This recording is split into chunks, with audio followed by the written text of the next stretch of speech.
Well, guys, we're to the point to where we're going to start practicing more frequently. We've been going once a week for the last 3 weeks just to kind of get back into the swing of things, get a little bit of running under our belt, and get the team back together. But this is the week coming up where we started, uh, more of our daily practices. So I wanted to go over a few things.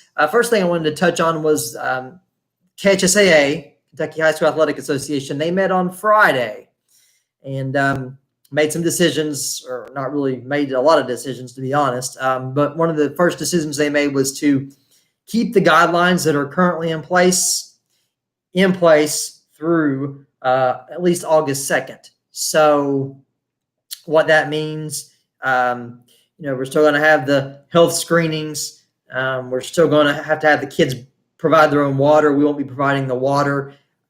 On that note, I did provide water bottles to the kids that were at practice last week and labeled them so they'll have their own bottle to use until we can go back to providing the water. So if there's any athletes that weren't at that practice, I'll have water bottles for them if they want to take one tomorrow. To be honest, a lot of the guidelines they don't affect us too much because we are primarily, we're an outdoor sport. So really the only time we're indoors is if we're doing weight room work or something like that. So honestly, other than keeping 6 feet apart and not sharing the water bottles and not sharing, any other equipment we might use, we're pretty much, back to normal in terms of our training. There's not really a lot of restrictions there because we're an outdoor sport. We're basically just running. So that's good. Some other things that the KHSA kept in place, of course, part of the guidelines is that practice attendance is not yet required to be included on the roster. And a new rule that they put into place, a new restriction, was they actually limited the number of practice hours that a team can do per week. So moving into the next topic, that resulted in a revised practice schedule. We had started, we were going to be going 5 days a week starting this week, but because of that limitation, we're going to knock that down to 4 days a week. So most of our practices are about an hour and a half. Tomorrow is an exception. It's still 2 hours, kind of being the first day back to full time, a little more time there. But definitely take a look at the July practice schedule. We had to make several changes. While I was making changes to it anyway, I moved a couple of practices this week to in the morning because it's supposed to be pretty hot. So I thought if I was going to be revising the schedule anyway, I would go ahead and make those changes and we could practice in the morning. So I just take a look at that. I'll give new schedules out this week. But like I said, there's quite a few changes. Some days that we're off now, we weren't off before. And then a lot of practice times have changed. Maybe some of them, not a lot, just 15 or 30 minutes, but still want to take note of that. Another thing I did was scheduling. Decided to go ahead and postpone our parent meeting. We were supposed to have our middle school, high school parent runner meeting this Thursday, but I thought we should probably push that back because we honestly just don't have a lot of details right now. I mean, I could go over kind of our basic team rules, but we don't have any more information on what the season is going to look like yet. So probably have that sometime in early August. The KHSA is supposed to meet again July 28th. So hopefully we'll have some more, hopefully we'll have some more details then. I want to remind everyone about sports physicals. Of course, athletes have to have up-to-date sports physicals to participate. And I know a lot of those physicals are going to be expiring in the next 3 to 4 weeks. A lot of people get their physicals in July. So I have actually the expiration dates for most of our athletes. I'll probably be reminding them to remind you of when their expiration date is so they can get their up-to-date physical for this school year. Sometimes the school has physicals, but I have not heard if we're going to be able to host that or not. So I'm going to try to find that out in the next day or two and pass that along to you all.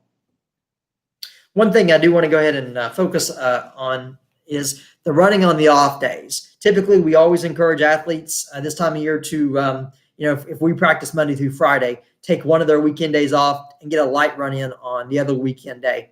And while we're still encouraging that, we're really going to need the runners to, definitely run on the weekday that we're off. Like I said a minute ago, we're down to 4 days a week right now in July when we're normally 5. So that 5th weekday is probably going to be a long run day. That's probably going to be the workout that I'm going to have them do on their own.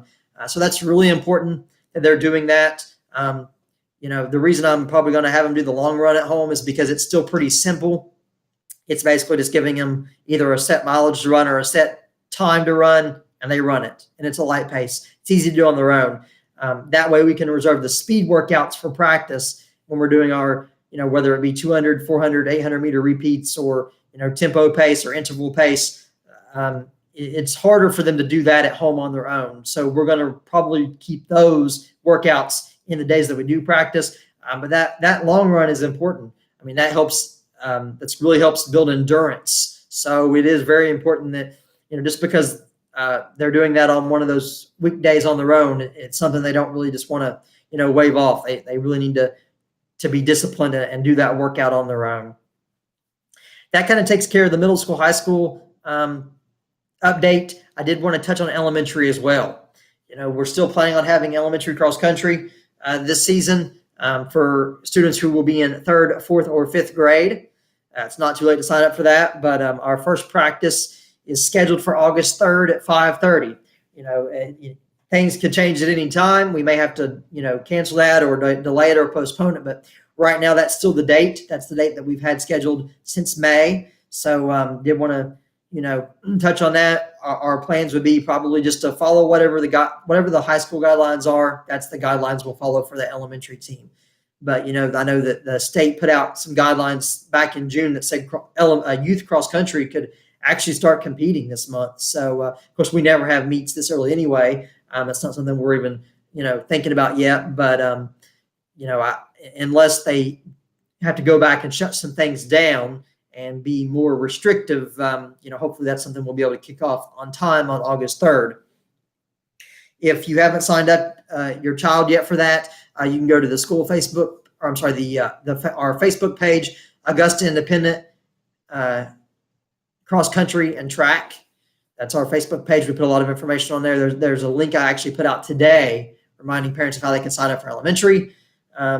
So please do that if interested. And the last thing I wanted to touch on with elementary is start encouraging your kids to be active, physically active.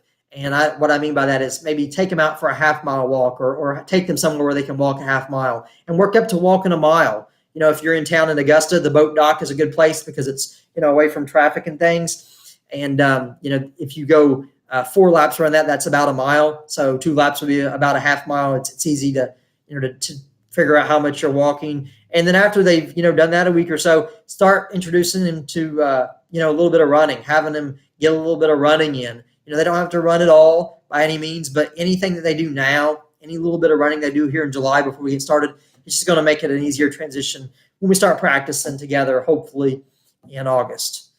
So I think that's all I have for now. If anything else big comes up, we'll have another update, but I wouldn't really expect anything big until the last week of July when the KHSAA meets again and perhaps makes some more decisions about what the season's going to look like going forward. So that's it for now. I'm looking forward to seeing the middle school, high school team this week, and as we strive together to get better.